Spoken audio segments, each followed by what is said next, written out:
जय हिंद guys, welcome to defence spectrum. तो गाइस काफ़ी बच्चों को बहुत ज़्यादा डर भी लग रहा होगा। डरने की पहली बात तो कोई बात नहीं है। छोटी छोटी टिप्स की एक वीडियो लेकर आऊँगा मैं एग्जाम में, किस तरीके से आपको अच्छे से परफॉर्म करना है।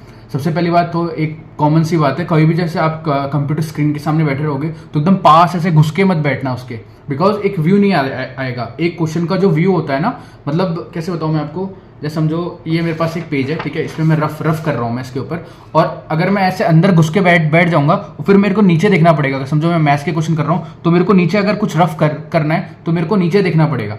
तो वही वही वाली चीज है कि अगर आप थोड़ा दूर बैठे हो तो आप क्वेश्चन को और आंसर को इस तरीके से कर पाओगे, ऐसे, मतलब ऐसे, सिर्फ आपका मतलब केवल और केवल नजर ही नीचे जाएगी। ऐसे बार बार मतलब मुंडी नीचे ऊपर नीचे करने की जरूरत नहीं है। थोड़ा मतलब अगर आप समझ पाए तो बात को, थोड़ा सा इसलिए दूर बैठना ताकि पूरा मतलब जो स्क्रीन है आपके सामने उसका पूरा एक व्यू आ पाए, ठीक है। ये तो बेसिक सी बात है, बस मैं बताऊंगा ये चीज़, एक वीडियो लेकर आऊंगा इसके लिए प्रॉपरली, ठीक है। और मैं क्या बता रहा था, हाँ, इंग्लिश के लिए एक्चुअली क्या है, वीडियो है ये वाली। और इंग्लिश में ऐसा तो है नहीं कि भाई आप एक ही वीडियो से पूरा का पूरा सीख लोगे, बट मैं आपको इस बात की गारंटी ले रहा हूँ, 5 से लेके 8 क्वेश्चन, मतलब 5 3 15 और 24 नंबर से, 15 से लेके 24 नंबर के बीच में आपके नंबर इंक्रीज हो सकते हैं अगर क्वेश्चन बैठ गया तो, ठीक है। मैं एक्चुअली क्या है, थोड़ा प्रीवियस ईयर को एनालाइज करके किस टाइप के एरर वाले क्वेश्चन आते हैं वो वाले क्वेश्चन करवाऊंगा।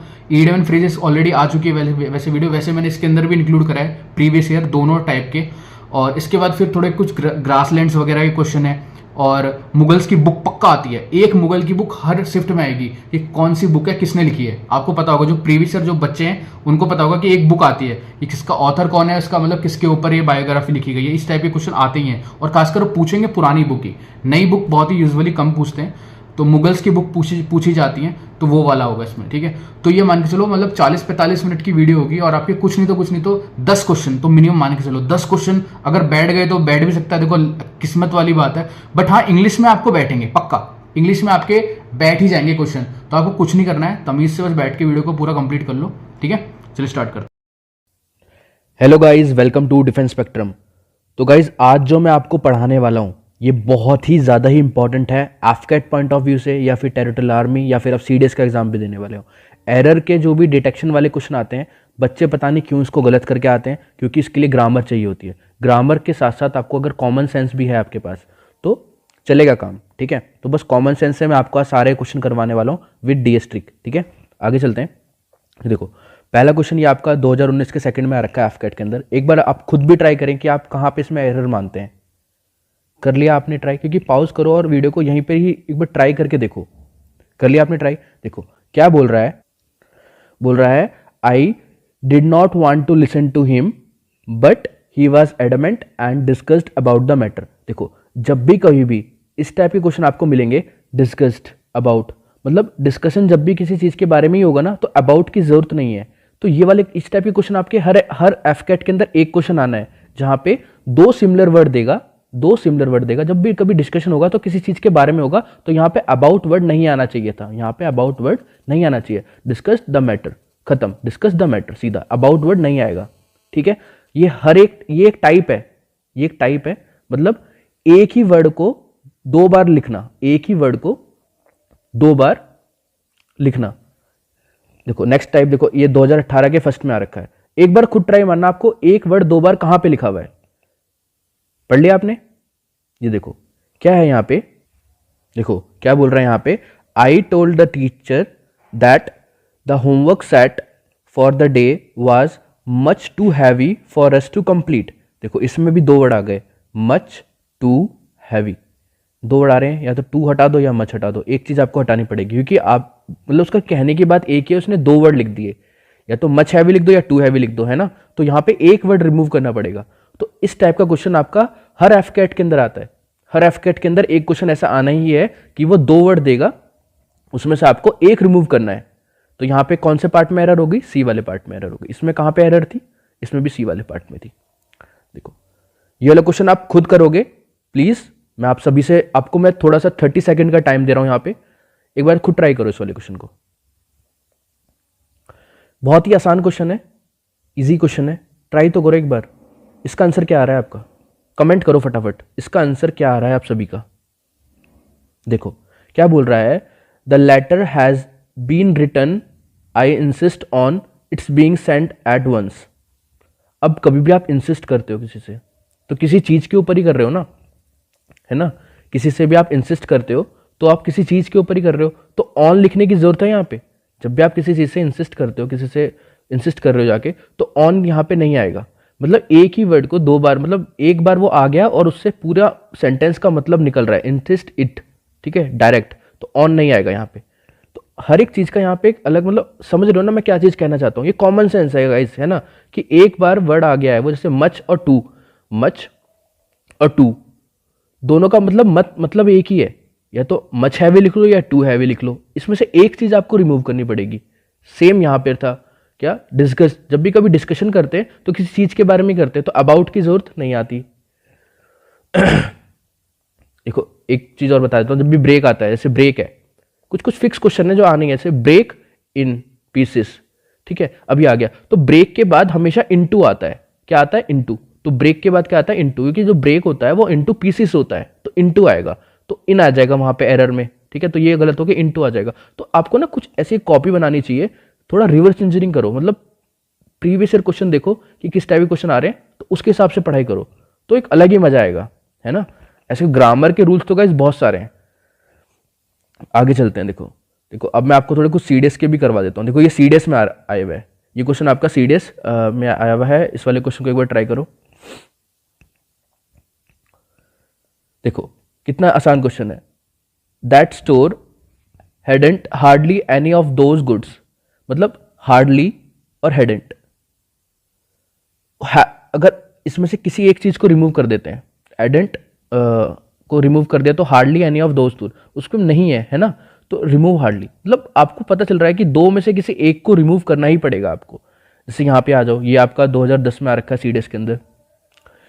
It would be more better if you could paint the gate green, तो मोर बेटर या मच बेटर, तो यहाँ पे आपको क्या फील हो रहा है कि यहाँ पे मच आना चाहिए।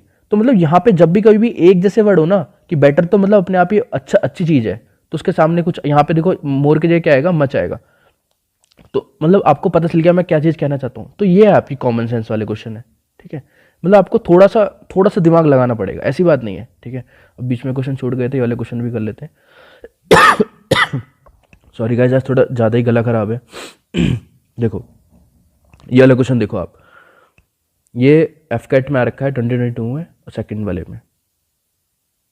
ट्राई करो एक बार, आपको कमेंट करना है इसका आंसर क्या आना है। गाइस प्लीज़ वीडियो को एक लाइक तो बनता है, और एक कमेंट भी करके जाना कि कैसी लगी आपको वीडियो, प्लीज़। मतलब लाइक और कमेंट करते ही नहीं हो, बस वीडियो देखी, मज़ा आ गया, चले गए हैं यार।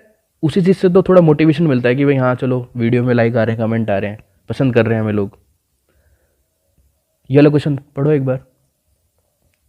देखो हमेशा ना ऑर्डर नहीं होता, ऑर्डर्स होता है। मतलब मैंने देखते ही बता दिया, यहाँ पे ऐसा आना है, ऑर्डर्स आएगा। क्योंकि देखो आपने या आपने किसी छोटे अपने भाई बहन को बोला कि भाई तू एक गिलास पानी लेकर आ, तो आपने केवल ऑर्डर दिया, यहाँ पे ऑर्डर आएगा। लेकिन जब भी कभी भी एक हाई अथॉरिटी से ऊपर से ऑर्डर आते हैं, तो ऑर्डर नहीं आता, वो ऑर्डर्स आते हैं। क्या आते हैं, ऑर्डर्स। क्यों? क्योंकि प्रॉपर एक इंस्ट्रक्शन होता है, उसके अंदर सब चीज़ लिखी हुई होती है। अगर एक काम है तो ऑर्डर आएगा, अगर बहुत सारे काम है, बहुत सारे इंस्ट्रक्शन है, तो ऑर्डर्स आएगा। बस देखो ऑर्डर क्या लिखा है यहाँ पे, एस को अगर हटा देते हैं थोड़ी देर के लिए ताकि आपको पता चले यहाँ पे क्या था। देखो order has been issued for his transfer to another district but he has not received them so far, तो यहाँ पे क्या आएगा, ऐसा आएगा, ऑर्डर्स आएगा। उसको अभी तक ऑर्डर्स दूसरे डिस्ट्रिक्ट में ट्रांसफर होने के लिए हो गए, बट अभी तक उसके पास आए नहीं है वो। नेक्स्ट क्वेश्चन गाइज, ये क्वेश्चन आने ही है। लिटिल के पहले ए आता है, ए लिटिल, ये सब मैंने ग्रामर वाले रूल्स के अंदर पढ़ा भी रखा है, बहुत आसान है ये सब, ठीक है। पढ़ो एक बार इसको। तो यहाँ पे कौन सा एरर हो गया था, ए वाले पार्ट में, यहाँ पे ए वाले पार्ट में एरर थी, इस वाले में बताओ, ट्राई करो एक बार। देखो क्या बोल रहा है, with little imagination and enterprise the tournament could have been transformed into a major attraction. देखो यहाँ पे लिटिल में एरर है, यहाँ पे देखो जब भी कभी भी लिटिल विटिल यहाँ पे आ जाए तो यहीं पर ही एरर मारा करो। क्यों? देखो एक छोटा सा रूल बता रहा हूँ ताकि आपको ये याद भी रहे। देखो एक होता है लिटिल, एक होता है ए लिटिल, एक सेकेंड, ए लिटिल, एक होता है द लिटिल। इन तीनों का मतलब गाइज अलग होता है और ये पक्का एग्जाम में आता है। ये आपका CDS और CAPF TA जो भी आप एग्जाम के लिए जा रहे हो, इंग्लिश में बेसिक क्वेश्चन है, ये पक्का आता ही है। ये L है गाइज लिटिल, ये A आ जाता है एक के पहले द आ जाता है, ठीक है। अब इसमें किसका मतलब क्या है? इसका मतलब होता है गाइज नेगेटिव। नेगेटिव, और इसको हिंदी में क्या लिखेंगे? इसको हिंदी में लिख सकते हैं नगण्य। नगण्य, नगण्य, नगण्य मतलब ना के बराबर, ना के बराबर। गाइज प्लीज़ इसको लिख लेना क्योंकि ये बहुत इंपॉर्टेंट है। और तीसरी गाइज इसके साथ बहुत ही इंपॉर्टेंट है, इसके साथ नॉट या तो फिर नो, नॉट, नो, नेवर, ये सब कभी भी नहीं आते क्योंकि ये खुद ही ना के बराबर है। अब मैंने बताया था आपको कि अगर मैंने लिखा कि चलो इसका एग्जाम्पल मैं भी दूंगा, पहले आप अच्छे से नोट्स बना लो इसके। ए लिटिल का मतलब होता है थोड़ा। क्या मतलब होता है? थोड़ा, थोड़ा। और ये एक पॉजिटिव वर्ड है, पॉजिटिव वर्ड है एक।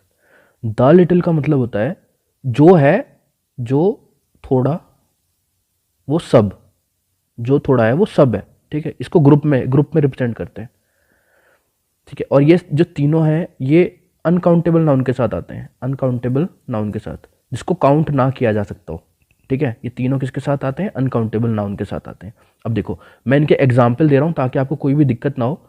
जैसे कि मैंने ये बोल दिया कि यहाँ पे लिखता हूँ मैं, I know little about her.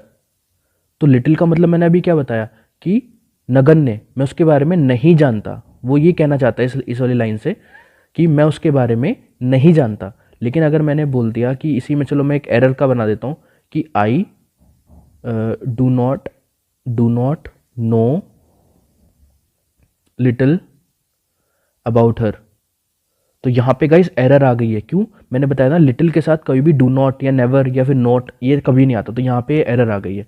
Little का मतलब ही होता है कुछ नहीं, कुछ भी नहीं जानता, कुछ भी नहीं, नेगेटिव वर्ड है ये, ठीक है। और अगर मैंने ये लिखा I am little sorry, little sorry, इसका मतलब है कि मैं तुमसे सॉरी, मैंने कोई गलत काम किया ही नहीं है। लिटिल का मतलब होता है कि मैं तुमसे सॉरी नहीं मांग रहा, ठीक है। इसका मतलब है मैं तुमसे सॉरी नहीं मांग रहा। अगर हिंदी में कन्वर्ट करोगे इस सेंटेंस को तो मैं तुमसे सॉरी नहीं मांग रहा। दूसरी बात, अगर मैंने बोला I need little help, little help मैंने ये बोला, तो मेरा मतलब, मेरा कहने का मतलब यह है मुझे तुम्हारे हेल्प की कोई खास ज़रूरत नहीं है ना, मुझे तुम्हारी हेल्प की कोई खास ज़रूरत नहीं है। तो लिटिल का मतलब आपको समझ में आ गया, एक नेगेटिव वर्ड है, ठीक है। और अगर मैं इसी को एक पॉजिटिव सेंस में लिखूं, जैसे मैंने लिखा कि आई नो अ लिटिल ए, अब मैंने देखो ए वर्ड लगाया है, ए लिटिल अबाउट हर, मतलब थोड़ा सा, बस कितना सा जानता हूं, थोड़ा सा, ठीक है। अब आगे समझ में, लिटिल ए का मतलब होता है थोड़ा सा। और अगर जैसे समझो अब आता है द लिटिल का मतलब क्या है? द लिटिल में थोड़ा सा कंफ्यूजन होता है, द लिटिल, कंफ्यूजन आपका दूर हो जाएगा। द लिटिल का मतलब होता है ग्रुपिंग, मतलब जो भी है सब कुछ ग्रुप में, जो भी है ग्रुप, जो भी है सब, जो भी है, जो थोड़ा सा है वो क्या है? सब है, सब कुछ वही। जैसे कि अब मैं इसको आपको एक वो बता देता हूँ इसका क्या बनेगा इसका सेंटेंस। हम समझो एक पानी का ग्लास है, ठीक है, इसके अंदर थोड़ा सा पानी है, इतना सा पानी है, ये पानी आपका वाटर है। तो और ये एक बंदा था यहाँ पे, ये सारा पानी पी गया। थोड़ा सा था, क्या हिंदी में लिख रहा हूँ देखो, थोड़ा सा था लेकिन सब, कौन पी गया? ये पी गया। थोड़ा सा था बट ये सारा पी गया। तो इसका सेंटेंस क्या बनेगा? इसका सेंटेंस बनेगा आई ड्रैंक द लिटिल। यहाँ पे क्या आएगा? The little water there in the glass, समझे? मतलब द लिटिल आएगा यहाँ पे, ये सही है, मतलब जो भी है सारा, सब कुछ, सब, ठीक है। आगे समझ में। अब देखो उस वाले क्वेश्चन पे आ जाओ, कहाँ चला गया वो क्वेश्चन। मतलब अगर आपके कॉन्सेप्ट भी क्लियर हैं तो भी ऐसी बात नहीं है कि बिल्कुल कुछ नहीं होने का, कॉन्सेप्ट भी थोड़े बहुत क्लियर होने चाहिए। देखो पहली बात तो ये इमेजिनेशन और ये मतलब ये क्या है? अनकाउंटेबल नाउन है, इनको काउंट नहीं कर सकते। इमेजिन को, जो इमेजिनेशन होती है क्या आप उसको काउंट कर सकते हो? बिल्कुल नहीं कर सकते, ठीक है। तो यहाँ पे क्या आएगा? ए लिटिल, क्योंकि इसका मतलब क्या है? ये तो नेगेटिव वर्ड है ना, कि मैंने इमेजिनेशन की ही नहीं है, मतलब उसने इमेजिनेशन की ही नहीं है। तो ए मतलब होता है थोड़ा, तो यहाँ पे थोड़ी सी तो इमेजिनेशन करी है ना उसने, थोड़ा तो मतलब थोड़ा सा तो उसने सोचा है ना, तो यहाँ पे थोड़ा की इसलिए थोड़ा जोड़ने के लिए यहाँ पे ए जोड़ना पड़ेगा हमें, ठीक है। मतलब लिटिल तो आएगा ही, इसको मैं थोड़ा रब कर देता हूँ यहाँ से। देखो यहाँ पे सिर्फ आपका एक चीज़ ऐड होनी है, वो है यहाँ पे ए, यहाँ पे ए लिटिल आएगा, ठीक है, समझ गए। तो ये जो कॉन्सेप्ट था लिटिल, ए लिटिल और द लिटिल, ये पक्का आपके एग्जाम में आता है, इंपॉर्टेंट है, इसलिए मैंने बता भी दिया है यहीं पर ही। अब चलते हैं आगे। चलो ये वाला क्वेश्चन करो, ये भी आपका एफकेट के अंदर आ रखा है। क्या है, the master did not know who of the servants broke the glass. देखो हु, यहाँ पे भी मतलब जब भी ऐसे चीज मिल जाए हु, तो आपको पता चल जाएगा यहाँ पे या तो यहाँ पे विच आना है, क्योंकि देखो जब भी हमें चूज करना होता है, जैसे 4-5 लोग हैं, 1 2 3 4, तो आप विच लगाओगे ना, कि विच ऑफ द फॉलोइंग, है ना। क्वेश्चन भी जब कभी भी आपने क्वेश्चन पढ़ा होगा तो which of the following is correct, तो विच मतलब जब भी हमें ऑप्शन दिए हुए हो, तो यहाँ पे उसको चूज करना है कि कौन सा इसमें सर्वेंट है जिसने क्लास तोड़ा, उसको पता नहीं है, तो विच आएगा यहाँ पे, ठीक है, ये हु नहीं आएगा। आगे चलते हैं, ये सब हो गया था गाइज। एफकेट के एग्जाम में आपके ईडियम एंड फ्रेजेस पक्का से पक्का आते हैं, ठीक है। कम से कम 3 क्वेश्चन आएंगे, और 3 क्वेश्चन 3 नंबर के, 3 3 जा 9 मार्क्स। 9 मार्क्स के आपके केवल ईडियम एंड फ्रेजेस आते हैं, ठीक है।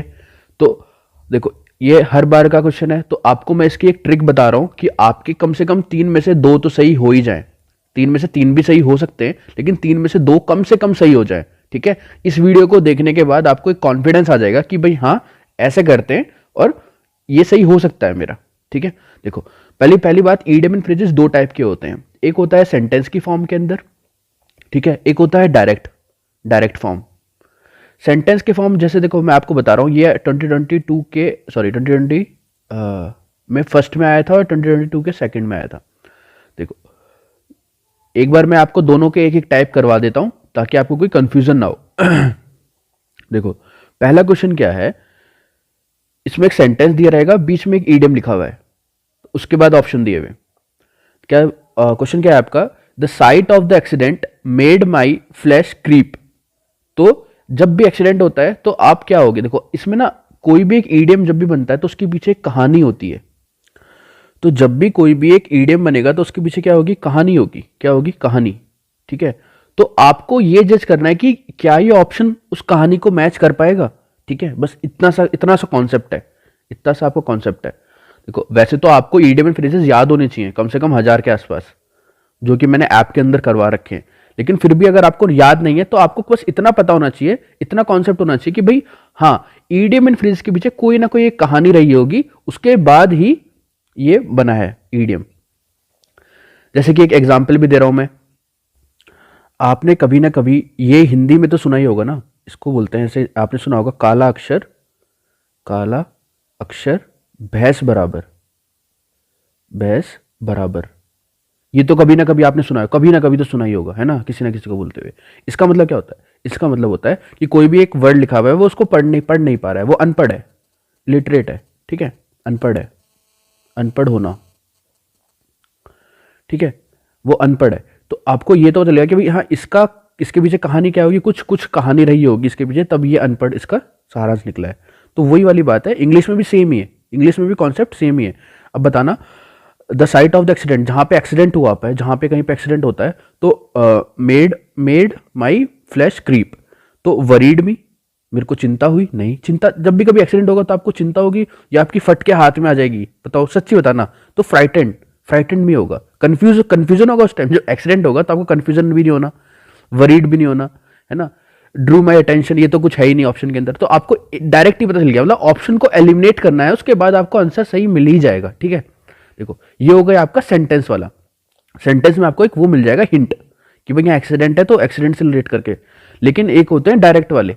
देखो ये 2020 के फर्स्ट में आ रखे वाले क्वेश्चन एफकेट में क्या बोल रहा है, गेट इनटू हॉट वाटर। देखो 2 टाइप के पानी होते हैं, एक होता है कोल्ड, एक होता है वार्म जो कि नॉर्मल होता है, एक होता है हॉट। तो हॉट वाटर के अंदर उंगली भी डाली नहीं जाती है ना। तो अब बताओ इसका क्या होगा, मतलब आप एक बार ट्राई करो प्लीज, मैं आपको बोल रहा हूं इनमें से ऑप्शन को एलिमिनेट करो कि कौन सा नहीं हो सकता, फिर जो बच जाएगा वही आपका आंसर होगा।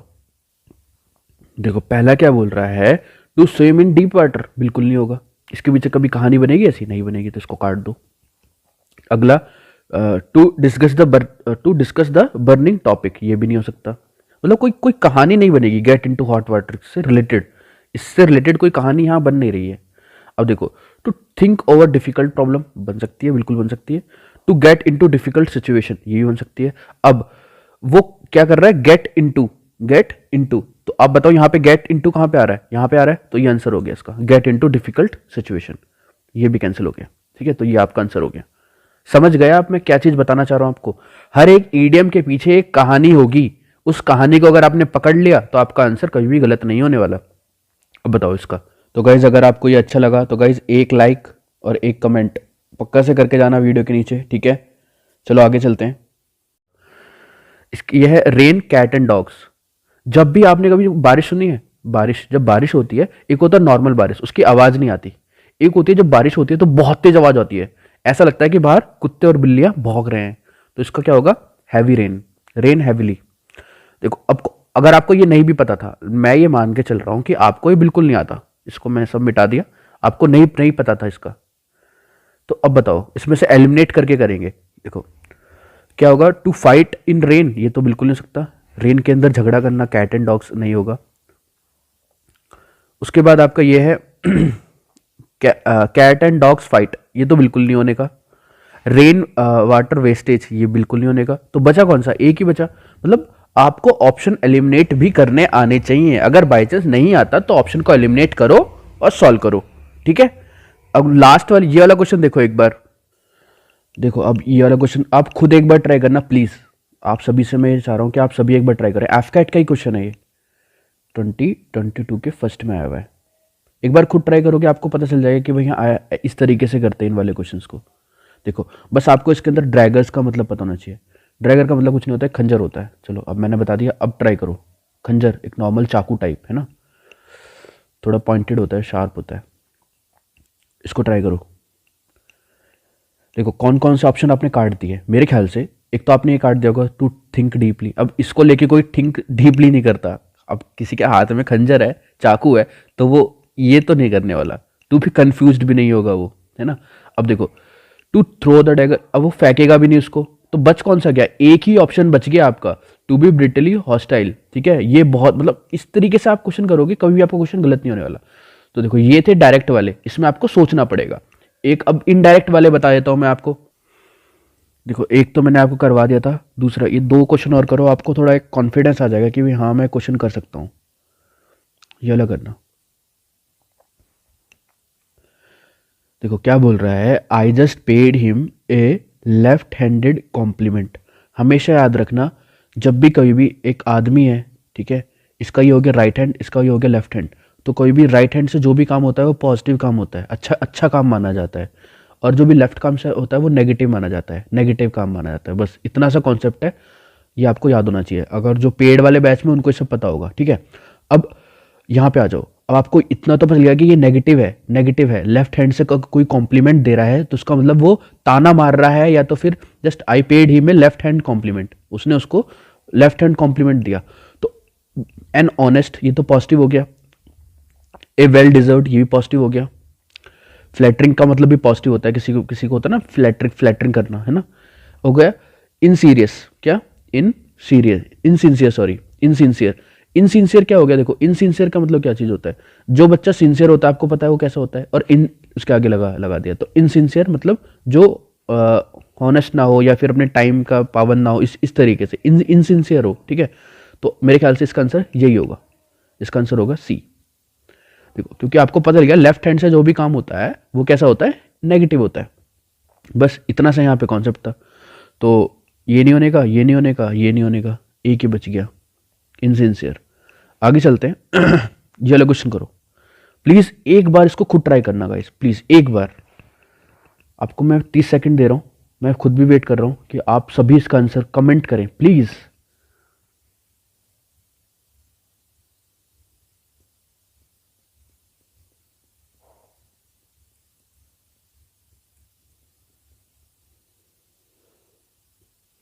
देखो क्या बोल रहा है, the party stalwarts have advised the president to take it lying down for a while.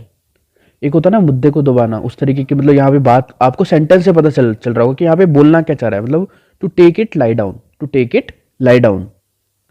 तो अब इसका आप एक बार एलिमिनेट करो कि कौन सा कटेगा, बताओ। एक अभी नीचे से करते हैं, to be cautious, to be defensive, to take rest, to show no reaction, इसमें से कौन सा कटेगा? सबसे पहले जो मैं काटूंगा टू टेक रेस्ट काटूंगा, क्योंकि उसने यहाँ पे लाइंग का मतलब लेटना होता है, तो उसने इसका लिटिल मीनिंग लिखा है यहाँ पे, है ना, जो उसका रियल मीनिंग होता है, तो ये तो नहीं होगा। तो या तो फिर ये होगा to show no reaction, to be on defensive, to be cautious. देखो गाइस, एक क्वेश्चन आपका फंस गया अगर आपको नहीं आता तो। फिर मैं इसको बता रहा हूँ, एक होता है ना, अगर आपको सेंटेंस पढ़ के भी नहीं पता चल रहा तो एक बार सेंटेंस को दोबारा से पढ़ लो, क्या बोल रहा है इसके अंदर।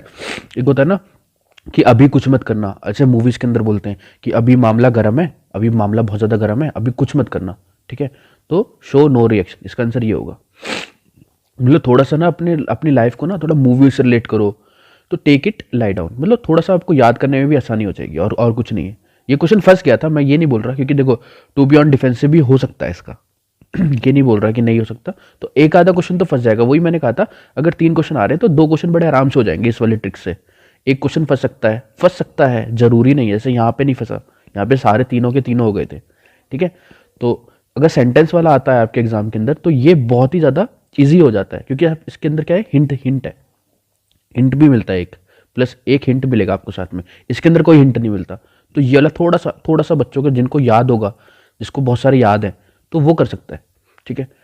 ऐसा नहीं है कि आपको सेम टू सेम मिल जाएगा गाइज, थोड़ा सा ना मतलब दिमाग भी लगाना पड़ेगा, ठीक है। आगे समझ में, जो भी ये टॉपिक्स हैं, एक एक क्वेश्चन फिक्स आएंगे, ठीक है, आपके एग्जाम में, तो एकदम शॉर्ट वीडियोस होंगी, सिर्फ याद करने के पॉइंट ऑफ व्यू से। ग्रासलैंड देखो, ये रहा आपका कनाडा, एक एक कॉन्टिनेंट को लेके चलूंगा मैं, ठीक है। कनाडा और यूएसए, इन दोनों की बाउंड्री पे यहाँ पे इस तरीके से कैसे क्वेश्चन फ्रेम होगा। पहले तो एक चीज़ बताता हूँ, क्वेश्चन किस टाइप से फ्रेम हो सकते हैं। किसी भी एक ग्रासलैंड का नाम दे देगा, XYZ, ठीक है, कोई भी एक नाम दे दिया, पूछेगा कौन से कॉन्टिनेंट में आता है, या तो फिर ये पूछ सकता है वो कौन से कॉन्टिनेंट में आ सकता है, या कंट्री पूछेगा। कंट्री अगर वो पूछेगा तो वो एक ही कंट्री में आता होगा, पहली चीज़, 2 कंट्री के साथ बाउंड्री शेयर नहीं करता होगा, ठीक है, एक ही कंट्री में आता है अगर कंट्री पूछेगा तो। चलिए स्टार्ट करते हैं। देखो, जैसे कि पहला है प्रेरीज, यहाँ पे आता है कौन सा, ये नॉर्थ अमेरिका। मेरे ख्याल से मैपिंग में थोड़ा बहुत तो आपको कॉन्टिनेंट्स तो मेरे ख्याल से आपको याद होंगी, ठीक है। तो नॉर्थ अमेरिका में यहाँ पे जो ग्रासलैंड आता है उसका नाम है प्रेरीज ग्रासलैंड, ठीक है। गाइस सारी वीडियो 2x पे देखो, अपना टाइम सेव करो प्लीज़। प्रेरीज, ठीक है, प्रेरीज ग्रासलैंड। आगे चलते हैं, ये किस में आता है, कनाडा और यूएसए दोनों की बाउंड्री पे आता है, ठीक है। अगर कॉन्टिनेंट पूछे तो नॉर्थ अमेरिका। नीचे आ जाते हैं, देखो यहाँ पे ये दिख रहा है, ये कौन सा है, साउथ अमेरिका, ठीक है। साउथ अमेरिका में देखो कौन कौन से हैं, यहाँ पे आपको 2 मिलेंगे। एक तो ब्राज़ील के अंदर 3 सी हैं, 3 सी हैं, कैसे याद करवाऊंगा, देखो अभी याद हो जाएंगे। ये आपको ब्राज़ील है, ब्राज़ील के अंदर 3 सी हैं, 1 2 3 सी, 1 2 3 सी। अब ये सिर्फ याद करो, ब्राज़ील के अंदर क्या है, 3 सी हैं।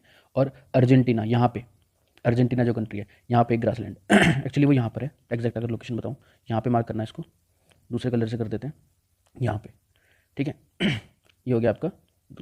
तो यहाँ पे अर्जेंटीना कंट्री है, अर्जेंटीना दिखाई नहीं दे रहा होगा आपको, ये रब करना पड़ेगा। देखो ब्राज़ील के अंदर हैं 3, एक सेकेंड रुकना, ब्राज़ील के अंदर हैं 3 सी और अर्जेंटीना के अंदर है 1। अर्जेंटीना वाला जो कंट्री वो है ग्रासलैंड है, उसका क्या नाम है, पम्पास, ठीक है। अब देखो कैसे याद रहेगा, अर्जेंटीना, देखो टीना एक लड़की है, ठीक है, वो बहुत मुश्किल से पास होती है, वो पंप मार मार के पास होती है, इस तरीके से याद कर लो। टीना एक लड़की है जो बहुत मुश्किल से पास होती है किसी भी एग्जाम में, पंप पास, ठीक है, याद रहेगा। अर्जेंटीना, टीना एक लड़की का नाम है जो कि बहुत मुश्किल से पास होती है एग्जाम के अंदर, याद रहेगा ये। 3 सी, अब देखो ब्राज़ील के 3 सी वाले पढ़ते हैं इसको मैं रब कर रहा हूँ यहाँ से। अब आता है ब्राज़ील के 3 सी। ब्राज़ील के अगर आपको 3 सी याद करने हैं तो पहले का नाम है कैंपॉस। एक बार बोलोगे याद हो जाएगा अभी के अभी, इसी वीडियो को नोट्स बनाने की ज़रूरत नहीं है, जो बोलूँगा सिर्फ लास्ट में वही नोट्स बनाना। कैंपोस, कटिंगास, सेरेडोर और कटिंगास, याद रहेगा ये, एक बार बोल दो बस प्लीज़ एक बार।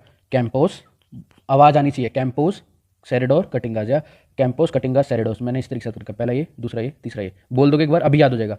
कैंपोस, सेरेडोर, कटिंगास, या कैंपोस, कटिंगास, सेरेडोस, कैंपोस, कटिंगास, सेरेडोस, कैंपोस, कटिंगास, सेरेडोस, कैंपोस, कटिंगास, सेरेडोस, कैंपोस, कटिंगास, सेरेडोस। 3 सी हैं, कहाँ पर है, ब्राज़ील में। तो अगर कभी भी क्वेश्चन आ जाएगा इनमें से कोई सा भी ग्रासलैंड, फिक्स क्वेश्चन है गाइस आपके एग्जाम में, इसलिए मैं याद करवा रहा हूँ। अर्जेंटीना बहुत मुश्किल से पास होती है, अभी याद करवाया था, ठीक है। और एक बार फिर से रिवाइज करवा रहा हूँ पूरा। यहाँ पे कौन से थे जल्दी से बताओ, कनाडा और यूएसए में यहाँ पे कौन से थे, फटाफट यहाँ पे देखो ऐसे याद कर सकते हो कि यूएसए के सब लोग पैर पैर पढ़ते हैं ना, यहाँ पे क्या था, प्रेरीज, याद आ गया, प्रेरीज, ठीक है। तो यहाँ पे क्या था, प्रेरीज, क्योंकि ये लोग बहुत अमीर है तो इनके सब लोग पैर पढ़ते हैं जाके कि हमारी हेल्प कर दो, हमारे देश की हेल्प कर दो, हमारे देश की हेल्प कर दो। बट अब बस गाइस याद करने के लिए, कोई इसको नेगेटिव ऐसे सेंस वेंस में मत ले, क्योंकि ये सब सिर्फ याद करने की ट्रिक है। तो अर्जेंटीना, टीना बहुत मुश्किल से पास होती है, तो पम पास, पम पास। और यहाँ पे क्या थे, 3 C, कैंपस, कटिंगा, सेरेडोस, ठीक है, याद रहेगा ये, आगे चले, ठीक है। सीधा इधर पे आ जाओ, देखो यहाँ पे आपको ऑस्ट्रेलिया और न्यूजीलैंड दो चीज़ दिखाई दे रही होंगी, जूम कर देता हूँ, और नहीं दिखाई दे रहा तो ये लो, अब तो दिखाई दे रहा होगा, ठीक है। ऑस्ट्रेलिया का एक हमें याद करना है, उसका नाम है डाउन्स, क्या नाम है, डाउन्स। न्यूजीलैंड का है कैंटबेरी, CANT, कैंटबेरी नहीं, कैंटरबेरी है, कैंटरबरी, BURY, यहाँ पे लिख देता हूँ, CANTERBURY, ठीक है, कैंटरबरी। कैसे याद रहेगा, देखो याद करने की ट्रिक, ऑस्ट्रेलिया, ऑस्ट्रेलिया में हमेशा ऑस्ट्रेलिया की क्रिकेट की टीम्स बहुत बहुत अच्छी खेलती हैं वहाँ पे, है ना। तो like 1 wicket down, 2 wickets down, तो हमेशा इसी तरीके से जब भी आउट होता है तो उसको आउट नहीं बोलते कि 1 विकेट डाउन हो गया, 2 विकेट डाउन हो गया। तो इस तरीके से मेरे को ये याद ही रहता है कि ऑस्ट्रेलिया के अंदर हमेशा क्रिकेट से रिलेट करके याद करता हूँ मैं, तो क्या हो गया, डाउन्स। तो आपको भी उसी तरीके से याद हो गया होगा मेरे ख्याल से। अब न्यूजीलैंड देखो, न्यूजीलैंड, कैंटबेरी, मतलब किसी टॉफ़ी का नाम लग रहा है, किसी चॉकलेट का नाम लग रहा है, कैंटबेरी टॉफ़ीज़, है ना, जो चॉकलेट्स आती हैं। तो इसी तरीके से न्यूजीलैंड एक छोटा सा देश है, वहाँ पे सिर्फ टॉफ़ी बनती है। तो कैंटरबेरी, कैंटरबेरी, कैंटरबेरी, कुछ भी याद याद होना चाहिए बस आपको, कुछ भी बोलो आप इसको, लेकिन आपको ये याद होना चाहिए एग्जाम पॉइंट ऑफ व्यू से। आगे चलते हैं, देखो यहाँ पे आ जाते हैं, देखो यहाँ पे मैंने ब्राज़ील और टीना, टीना क्या बहुत मुश्किल से पास होती है, ब्राज़ील में क्या आते हैं, 3 C। यहीं पर ही मैंने जानबूझ के छोड़ा है, क्यों छोड़ा, ताकि आपको ये बाद में याद रहे।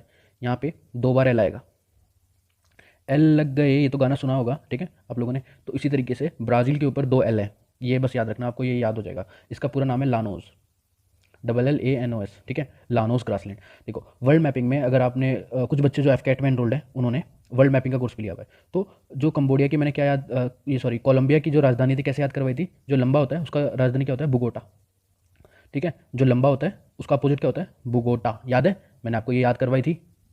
और ये आपका वेनेजुला आ गया, देखो वैन, इसको एक बार रब कर देता हूँ मैं यहाँ से, कैसे याद करवाई थी एक बार, कैपिटल क्योंकि आ जाते हैं एफकेट में कभी कभी, तो आपको थोड़ा थोड़ा पता होना चाहिए। देखो कोलंबिया, जो लंबे लोग होते हैं उसका अपोजिट क्या होता है, जो छोटे लोग होते हैं, जो बुगोटे होते हैं, बुगोटा, ठीक है। इस तरीके से मैंने आपको ये याद करवाया था। वेनेजुला में मैंने कैसे याद करवाया था, देखो वैन आ रहा है, वैन, ठीक है, तो इसका आएगा कार, कार, वैन और कार, इस तरीके से मैंने याद करवाया था। तो आपको मेरे ख्याल से जो बच्चे मैपिंग में एनरोल्ड है उनको वो ये वाली वीडियो ना ही देखें, क्योंकि उनको सब ये सब याद होगा, ठीक है।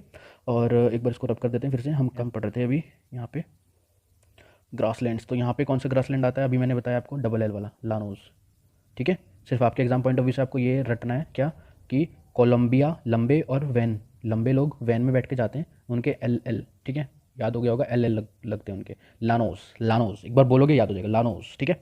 अब एक बार इसका यहाँ से हटाते हैं, इसको थोड़ा जूम आउट करते हैं। अब आप मेरे को बताएंगे, यहाँ पे एक मैंने भी पढ़ाया था, आपको याद हो गया होगा, 1 क्या था यहाँ पे, प्रेरीज, क्या बात है। उसके बाद आप मेरे को बताएंगे, यहाँ पे आ जाएंगे, यहाँ पे मेरे को 3 बताएंगे, मैंने यहाँ पे कितने सारे बताए हैं आपको, जल्दी से बताओ।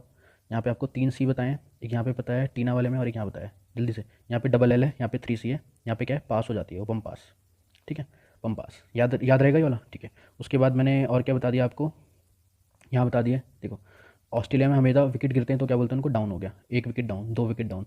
न्यूजीलैंड में टॉफ़ी बनती है, कौन सी, कैंटरबेरी, कैंटरबरी, ठीक है, ये भी याद हो गया होगा, ये भी याद हो गया, सारे ग्रासलैंड याद हो गए। अब हम चल रहे हैं ऊपर वाले जो कॉन्टिनेंट बच गए हैं। ये देखो, ये क्या गया आपका, अफ्रीका कॉन्टिनेंट। तो मेरे ख्याल से आपको मैप में इतना तो पता चल ही रहा होगा ये कौन सा कॉन्टिनेंट है, ठीक है। इस वाले कॉन्टिनेंट में 2 आपको याद करने हैं, देखो एक हो गया वेल्स, यहाँ पे ये वाला जो रीजन है पूरा, यहाँ पे आता है वेल्ड। देखो वेल्ड का मतलब अफ्रीका में होता है मैदान, ठीक है, फील्ड्स, ठीक है, तो उसी टाइप के ग्रासलैंड है यहाँ पे, वेल्ड्स ग्रासलैंड, ठीक है। अब ये कैसे याद होंगे वो बाद में याद करवाऊंगा, पहले एक और जो दूसरा में यहाँ पढ़ना है, ये वाला दिख रहा है यहाँ पे, जहाँ पे ग्रीन ग्रीन ये वाला पूरा एरिया है, ये पूरा, ये पूरा, ये सब पूरा। तो इसमें आपको ये इतना तो पता चल गया होगा कि यहाँ से भाई वो कंट्री नहीं पूछेगा, ठीक है। ये आपका हो गया सवाना, इंपॉर्टेंट है दोनों, सवाना ग्रासलैंड और वेल्स। तो यहाँ पे वेल्स में भी बहुत सारी कंट्री आ रही हैं, तो यहाँ से भी वो कंट्री नहीं पूछेगा, सीधी सीधी बात है, तो वो कॉन्टिनेंट पूछेगा। तो आपको कॉन्टिनेंट 2 पता होना चाहिए, अफ्रीका के अंदर सवाना और वेल्स है, ठीक है, याद रहेगा ये। नेक्स्ट आगे चलें, देखो अब यहाँ पे आ जाते हैं, जो ये वाला रीजन है दिख रहा है, ये पूरा यहाँ से लेके यहाँ तक। अब आपको एक बार मैप पे इसको मैं मार्क कर देता हूँ, अगर आप देख पा रहे होंगे कि ये पूरा, थोड़ा सा चाइना का भी एरिया जाता है ये वाला, मतलब पूरा ये यहाँ से लेके यहाँ तक, इसको क्या बोलते हैं, इसको बोलते हैं स्टेपीज़, स्टेपीज ग्रासलैंड, ठीक है, स्टेपीज ग्रासलैंड। अब गाइस यहाँ से आपको ये तो पता चल गया होगा, यहाँ से भी क्वेश्चन क्या नहीं आने वाला, कंट्री वाला नहीं आएगा। क्या पूछेगा? स्टेपीज, या तो ये पूछ सकता है वर्ल्ड का सबसे लार्जेस्ट ग्रासलैंड कौन सा है? स्टेपीज। दिख रहा है वो तो आपको, दिख भी रहा होगा, सबसे बड़ा कौन सा है? स्टेपीज है। इसका दूसरा नाम क्या है? या तो इसको ये बोल सकते हैं यूरोप का, यूरोप और रशिया में आता है ना, यूरोप में भी आता है, रशिया में भी आता है, इस तरीके से बोल सकते हैं। या इसको यूरेशिया बोल सकते हैं। क्या बोल सकते हैं? यूरेशिया। यहाँ पे लिख देता हूँ मैं दूसरे कलर से, इसको लिखते हैं हम, ब्लैक कलर से दिखाई देगा आपको, देखो, यूरेशियन स्टेपीज। यूरोप, देखो यूरेशियन में यूरोप भी आ गया और एशिया भी आ गया। यूरोप ये वाला कॉन्टिनेंट है, ये पूरा यूरोप है, और ये पूरा क्या है? एशिया। एशिया, इंडिया एशिया में आता है, इतना तो मेरे ख्याल से पता होगा आपको। तो ये हो गया यूरोप, ये हो गया एशिया, तो इसको यूरेशियन स्टेपीज बोल देते हैं। इंपॉर्टेंट है ये बहुत ज़्यादा, सबसे लार्जेस्ट भी यही है। रब कर रहा हूँ मैं यहाँ से अब इसको, ठीक है। अब मेरे ख्याल से आपको सभी कुछ याद हो गया है, और कुछ बच गया क्या? देखो, अब सिर्फ एक जो कंट्री है जो इंपॉर्टेंट है, देखो यहाँ पे थोड़ा जूम करता हूँ मैं, ये आपका यूरोप आ गया। यूरोप में आपको ये कंट्री दिखाई दे रही है, हंगरी। हंगरी मतलब बुका, ठीक है। इसको कलर से दूसरे से कर देते हैं, ये वाली जो कंट्री दिखाई दे रही है ये, तो हंगरी की केवल एक अंदर ग्रासलैंड है, केवल वो हंगरी के अंदर आता है, उसका नाम है पुस्ताज, ठीक है। देखो, जो भी लोग भूखे होते हैं वो पूछते रहते हैं यार खाना कहाँ मिलेगा, खाना कहाँ पे मिलेगा, अच्छा खाना कहाँ मिलता है, साउथ इंडियन फूड कहाँ मिलता है ना, इस तरीके से पूछते रहते हैं, तो पूछताछ, ये पूछताछ करते रहते हैं जो हंगरी लोग होते हैं। तो इस तरीके से आप इसको याद कर सकते हैं, ठीक है। याद हो गया? तो हंगरी के अंदर क्या क्या हो गया? पूछताछ हो गया। याद रहेगा ये, ठीक है। और अब एक लास्ट है आपका गाइस, लास्ट एक और है, बच गया है, इसको मैं यहाँ से रब कर देता हूँ। यहाँ चलते हैं, देखो, चाइना और मंगोलिया, ये वाला जो रीजन है यहाँ पे, इस तरीके से देखो गाइस, आपसे एग्जैक्ट लोकेशन नहीं पूछने वाला आपके एग्जाम में, तो इतनी इंपॉर्टेंट भी नहीं है। चाइना और मंगोलिया दोनों के रीजन में यहाँ पे ग्रासलैंड पड़ता है, उसका क्या नाम है? इसको, इसका नाम है मंचूरियन। आप मंचूरियन खाते हैं? मंचूरियन, अगर ये एग्जाम में गाइस इंपॉर्टेंट नहीं है इतना, लेकिन अगर आ गया तो बोलेंगे ये कौन सा ग्रासलैंड है ना, तो आपको थोड़ा याद हो सकता है जो मंचूरियन है ये चाइना साइड से और मंगोलिया साइड से आया है। तो ये रहा चाइना, इसी के ऊपर मंगोलिया, इसको मैं थोड़ा सा रब कर देता हूँ, यहाँ से दिखाई देगा आपको, ये देखो, एक सेकेंड, ये रहा, ये रहा अपना इंडिया, दिखाई दे रहा होगा, ठीक है। ये आपका चाइना हो गया, ये रहा मंगोलिया। तो यहाँ पे यहाँ पे इस वाले रीजन में मंगोलिया और चाइना की बाउंड्री पे आता है, तो यहाँ से भी क्वेश्चन जल्दी से फ्रेम नहीं होगा मंचूरियन वाला, क्योंकि अगर देगा तो सिर्फ एक कंट्री देगा ऑप्शन के अंदर, या तो चाइना देगा या मंगोलिया देगा, दोनों नहीं देगा कहीं भी, ठीक है। दोनों देगा तो सीडीएस वाले एग्जाम में देगा, ठीक है। तो आपको वो उतना लेवल का नहीं है, एफकैट में सीधा स्टैटिक आएगा, क्या आएगा? आपका एफकैट हो, है ना, आर्मी की वो एसीसी एंट्री होती है, तो इन सभी के अंदर सीधा पॉइंट टू पॉइंट क्वेश्चन आते हैं। घुमाने की क्वेश्चन बिल्कुल भी घुमाएगा नहीं, क्वेश्चन को सीधा पूछेगा कि कहाँ पे मिलता है, ठीक है। इसको यहाँ से रब करते हैं, तो मेरे ख्याल से आपको सारे के सारे याद हो गए होंगे। अब देखता हूँ मैं आपको कितने याद है, ठीक है। चलो यहीं से स्टार्ट करते हैं, एक पेज लेते हैं, सब कुछ लिखवा दूंगा लास्ट में, कोई दिक्कत की बात नहीं है। यहाँ पे क्या हो गया? मंचूरियन, ठीक है। उसके बाद हंगरी में कौन सा था? यहाँ पे हंगरी कंट्री थी, इसलिए क्या इसमें रब करना पड़ता है हर एक मिनट बाद। हंगरी में क्या था? वो पूछता रहता है, पूछताछ, ठीक है। और हंगरी के बाद यहाँ पे लंबा से क्या था? स्टेपीज, पूरे में यूरेशियन स्टेपीज, वो तो मेरे ख्याल से आपको याद होगा, ठीक है। और नीचे आ जाते हैं, यहाँ पे कौन सा था? सवाना, यहाँ पे वेल्स, ठीक है। उसके बाद ऑस्ट्रेलिया में डाउन था, न्यूजीलैंड में कैंटरबरी था, ठीक है। और यहाँ बता दो चलो, कनाडा और यूएसए में, कनाडा और यूएसए में कौन सा था? जल्दी, पैर पैर पड़ते ना, प्रेरीज, ठीक है। यहाँ पे क्या था? डबल एल लानोस, फिर ट्रिपल सी कैंपोस, कटिंगा, सेरेडोस, फिर क्या था? टीना पास नहीं होती, पंपास, ठीक है। तो मेरे ख्याल से आपको सारे ग्रासलैंड याद हो गए हैं, इससे ज़्यादा आपके एग्जाम में नहीं आएगा, ठीक है। चाहिए तो ये लो, अब मैं यहाँ पे लिख भी देता हूँ इसको। क्या आ गया? पहला हो गया प्रेरीज ग्रासलैंड, फिर आप बताओगे पंपास कहाँ पे है, अब आप ही मेरे को बता दोगे डाउन्स कहाँ पर है, ठीक है। अब मेरे को बताओगे आप सवाना कहाँ पर है। उसके बाद हो गया कैंपोस, 3 सी जो थे, ठीक है, 3 सी, कैंपोस, कटिंगाज और सेरेडोस, लिखना है सब आप। उसके बाद हो गया पुस्ताज, फिर क्या हो गया? वेल्ट्स, ठीक है। वेल्ट के बाद आप मेरे को बताओगे, नेक्स्ट पेज पे चलते हैं, वेल्ट्स के बाद आप मेरे को बताओगे स्टेपीज कहाँ मिलता है। उसके बाद मंचूरियन कहाँ मिलता है। मंचूरियन के बाद क्या पड़ा था? एक बच गया कैंटरबरी और लेनोस। फटाफट बता दो कहाँ पे कौन कौन सा मिलता है। देखो, अगर कॉन्टिनेंट पूछेगा तो ये साउथ अमेरिका मिलता है, अगर कंट्री पूछ ले तो क्या? Colombia plus Venezuela. कोलंबिया की राजधानी क्या था? बोगोटो। वेनेजुला की क्या राजधानी थी बताई थी, कैपिटल क्या बताया था मैंने? वैन के साथ कार आता है, कारकस, ठीक है। और कैंटरबरी बताओ, कैंटरबरी कहाँ मिलता है? न्यूजीलैंड। मंचूरियन कहाँ मिलता है? मंगोलिया, मंगोलिया प्लस चाइना, दोनों मिलता है। स्टेपीज तो आपको पता है कहाँ मिलेगा, पूरे यूरोप में प्लस एशिया में, बता रखा है मैंने अभी, ठीक है। प्रेरीज कहाँ मिलेगा, यूएसए प्लस कनाडा, ठीक है। इनके हम पैर पढ़ते हैं जाके, इस तरीके से आप याद कर सकते हैं प्रेरीज। पंपास, पंपास पास कौन होती है, टीना लड़की थी, इस तरीके से याद करवाया था, अर्जेंटीना, ठीक है, मेरे ख्याल से ये तो याद होगा। डाउन्स ऑस्ट्रेलिया बताया था मैंने, सवाना और वेल्ड्स ये दोनों कहाँ मिलते हैं, अफ्रीका। ट्रिपल सी कहाँ मिलता है, ब्राज़ील में। पुस्ताज कहाँ मिलता है, हंगरी में, ठीक है। तो मेरे ख्याल से सारे के सारे आपको याद होंगे, एक बार अच्छे से एक पेज के अंदर थोड़ा सा मतलब विद इन सेकंड से आपको याद हो गया है, ठीक है, क्योंकि एग्जाम में आएगा, पक्का आएगा, जो भी मैं पढ़ा रहा हूँ ये फिक्स क्वेश्चन है जो आपके एग्जाम में आएंगे। तो इस पर फोकस करके एक बार वीडियो देख लें, 2x पे याद है। मुगल्स में आपको क्या याद करना है, आपको सिर्फ केवल बुक्स याद करवा रहा हूँ आपको। मुगल्स की जो बुक्स हैं आपके एग्जाम में फिक्स क्वेश्चन है, आना ही आना है, ठीक है। देखो पहला पहला नाम है तुज्क आई बाबरी। देखो कन्फ्यूजन नहीं होना है क्योंकि बहुत ही आसान आसान है। बाबर नाम आ रहा है तो ये किसकी ऑथर कौन है, इसका बाबर है। लैंग्वेज भी आ जाती है कभी कभी, तो इसकी लैंग्वेज कौन सी है, चगताई तुर्की, चगताई तुर्की इसकी लैंग्वेज है, ठीक है। तो उसके बाद इसमें एक पॉइंट और है, इसको पर्शियन लैंग्वेज में कन्वर्ट कर दिया गया था, किसके द्वारा, अब्दुल रहीम खान ने इसको पर्शियन लैंग्वेज में कन्वर्ट कर दिया था। ये अलग से पॉइंट है, इसको अलग से याद करना। देखो एक बार बस पढ़ लो, एक बार लास्ट टाइम में रिवीजन करवा दूंगा, सब कुछ याद हो जाएगा आपको, ठीक है। नेक्स्ट स्लाइड, यहाँ पे आ जाते हैं। सेकंड बुक, सेकंड बुक का नाम है हुमायूं नामा, हुमायूं नामा, ये एन है, नामा ये एच है, ठीक है। हुमायूं नामा ये किसने लिखी है, इसका ऑथर है गुलबदन बेगम, ठीक है। और लैंग्वेज क्या है, पर्शियन है। वैसे इंपॉर्टेंट है, यहाँ से एक बुक और ऑथर पक्का आता है, ठीक है, हुमायूं नामा। उसके बाद नेक्स्ट किताब अकबर की दो किताबें जो अबुल फजल ने लिखी हैं, बहुत इंपॉर्टेंट किताब है दोनों, एफकेट के अंदर रिपीटेड क्वेश्चन है। दोनों किताबों के नाम लिख रहा हूँ मैं यहाँ पे। पहली किताब का नाम है अकबर नामा, ये किताब है। दूसरी किताब है आइन ए अकबरी, आइन ए अकबरी, याद रहेगा, अकबर नामा और आइन ए अकबरी, ये दोनों किसने लिखी हैं, अबुल फजल ने लिखी हैं, अबुल फजल। इंपॉर्टेंट, मैं सारे इंपॉर्टेंट टॉपिक्स करवा रहा हूँ जो आपको एट एन इंस्टेंट आपके टिप्स पे होने चाहिए। अबुल फजल ने लिखे हैं, लैंग्वेज क्या है, पर्शियन, ठीक है। नेक्स्ट उसके बाद है तुझ ए जहांगीर, इतनी इंपॉर्टेंट नहीं है, जो इंपॉर्टेंट है फिर भी मैं ये, क्योंकि किताबें मैं सारी ही करवा रहा हूँ, ठीक है, इंपॉर्टेंट है क्योंकि, लेकिन ये वाली इतनी इंपॉर्टेंट नहीं क्योंकि आज तक ये आई नहीं है। ये किसने लिखी है, जहांगीर इसके ऑथर है, जहांगीर ऑथर है, और ये भी पर्शियन में लिखी गई है।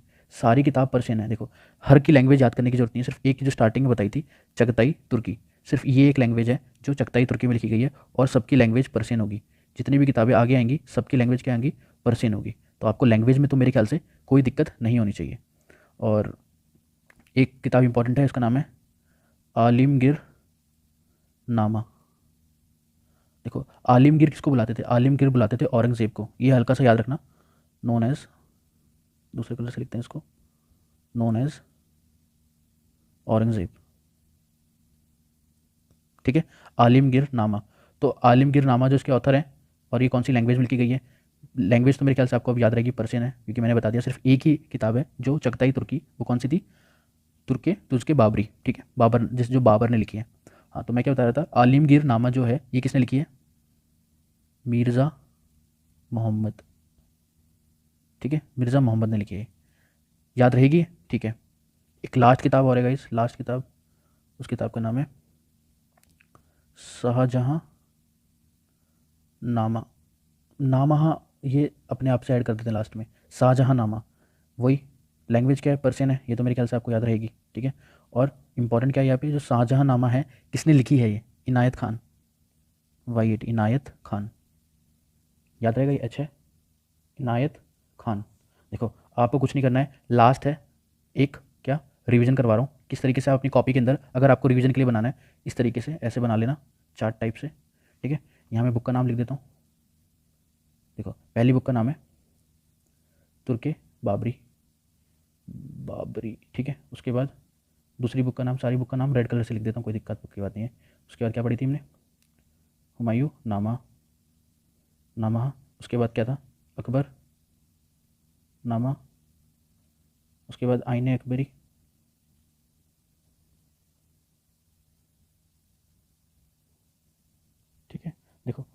और क्या हो गई थी, और क्या पढ़ी थी हमने अभी? शाहजहाँ पढ़ी थी, एक शाहजहाँनामा है ना, शाहजहाँ नामा, हाँ। उसके बाद पढ़ी थी हमने आलमगीर। आलमगीर किसको बुलाते हैं, जल्दी से बताओ मेरे को? औरंगज़ेब को, क्या बात है, ठीक है। आलमगीर नामा, देखो अब कुछ नहीं करना आपको, इस तरीके से करना है कि ये सारी तो पर्शियन में लिखी गई है अगर लैंग्वेज की बात करें, और ये वाली किस में लिखी गई है अकेली? चगताई तुर्की में। इंपॉर्टेंट है, इसलिए क्वेश्चन आता है कि तुर्क बाबरी या तुर्क बाबरी, जो भी इसको पढ़ोगे आप, तुर्क बाबरी, ये कौन सी तुर्की तुर्की में लिखी गई है? तुर्की में, ठीक है। या चगताई तुर्की बोल देते हैं इसको, ये भी लिख लेना, चगताई तुर्की, ये लैंग्वेज ही बोल देते हैं। उसको कन्वर्ट किसने करा था? रहीम ने। इंपॉर्टेंट है, कन्वर्जन किसने किया था इसका? दूसरे कलर से लिख देता हूँ, रहीम, ठीक है। रहीम जी ने इसको कन्वर्ट कर दिया था किसमें? पर्शियन में। बस इतना आपको याद रखना है। अब बात आई इसके इनके ऑथर्स की। इनके ऑथर भी आपको फटाफट एक बार, क्योंकि एक चार्ट आपके एक माइंड में बन जाएगा, इसको कॉपी में सिर्फ इसको लिखना जो मैं बता रहा हूँ लास्ट में, है ना। ये किसने? बाबर। उसके बाद हुमायूं वाली किसने लिखी है? गुलबदम बेगम। उसके बाद अकबरनामा और आईन अकबरी, ये किसने लिखी है? ये बहुत इंपॉर्टेंट है, बहुत ही ज़्यादा, ये वाली इंपॉर्टेंट भी है दोनों। आ रखी है इसलिए बता रहा हूँ। ये लिखी हैं अबुल फजल ने, ठीक है। उसके बाद ये बची कौन सी? ये लास्ट वाली, ये किसने लिखी है और ये किसने लिखी है? इसको कलर दूसरा ले लेते हैं, ब्लैक ले लेते हैं। चलो देखो लास्ट वाली आलिमगीर, आलिमगीर वाली किसने लिखी है? मिर्ज़ा मोहम्मद, पूरा नाम इनका काजिम है, काजिम, मिर्ज़ा मोहम्मद काजिम। और शाहजहाँ नामा किसने लिखी है? शाहजहाँ नामा इनायत खान, इनायत खान। एग्जाम के बाद आओगे और बोलोगे सर एक क्वेश्चन इसमें से आया ही था, पक्का बता रहा हूँ ये क्वेश्चन आएंगे। ये जो चार्ट है इसमें से एक क्वेश्चन फिक्स है, ठीक है गाइस, थैंक यू।